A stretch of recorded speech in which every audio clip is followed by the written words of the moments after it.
کہ آج کل ابھی حالیہ تناظر میں بہت زیادہ باتیں ہو رہی ہیں اتحاد کی، کہ اب تو ہمارے ان کے درمیان کوئی فرق نہیں ہے، وہ ہمارے حق کے لیے لڑ رہے ہیں، اور طرح طرح کی باتیں. تو حقائق جنہیں پتہ نہیں، عقائد جنہیں پتہ نہیں، جنہیں معلوم نہیں، وہ اسی طرح گمراہ ہوں گے. آپ یہ دیکھیں کہ ایک چند مسائل داغنے پر آپ یہ بات کر رہے ہیں کہ وہ ہمارے میں سے، ہمارے اور ان میں کوئی فرق نہیں ہے، اور جبکہ انہوں نے یہ لڑائی فلسطین کے لیے نہیں لڑی. یہ جو لڑائی ابھی گزشتہ دنوں ہوئی وہ فلسطین کے لیے نہیں، کسی نے بیان نہیں دیا.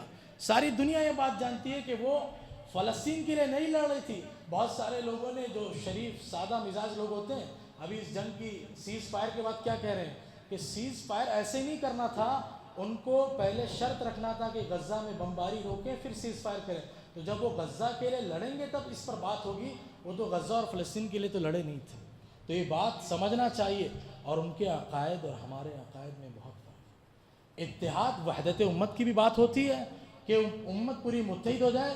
متحد ہو سکتی ہے تو ایک عقیدہ توحید پر ہو سکتی ہے. عقیدہ اگر درست ہو، قرآن و حدیث پر اتحاد ہو سکتا ہے. اگر قرآن و حدیث کے مطابق سب چلیں گے تو اتحاد ہو جائے گا.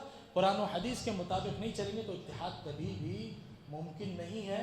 اور یہ جن کے تعلق سے ہم آج باتیں کر رہے ہیں کہ وہ ہمارے ہیں، ہمارے لیے کھڑے ہوئے، لاکھوں سنیوں کے قاتل ہیں. وہ عراق، شام اور کہاں کہاں کیا کیا سب کچھ ختم کر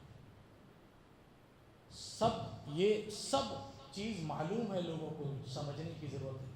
حقائق کو سمجھنے کے بعد اس کو برتنے کی ضرورت ہے، اور جلد بازی میں کوئی بھی بیان دینے کی ضرورت نہیں ہے. اسی لیے کہا جاتا ہے کہ فتنے کے دور میں، نبی نے یہ تاکید کی، فتنے کے دور میں خاموشی سب سے بہتر چیز ہے. من صمت نجا، جو خاموش ہو گیا وہ کامیاب ہو گیا. تو اگر آپ کو سمجھ میں نہیں آ رہا ہے کہ کیا سوشل میڈیا پر ہم لکھ دیں، کیا بیان دے دیں، کیا ہم کر دیں، آپ خاموش ہو جائیں، مسئلہ حل ہو جائے گا. بلا وجہ آپ غیر ضروری چیزیں اور غیر مناسب چیزوں میں داخل نہ ہو.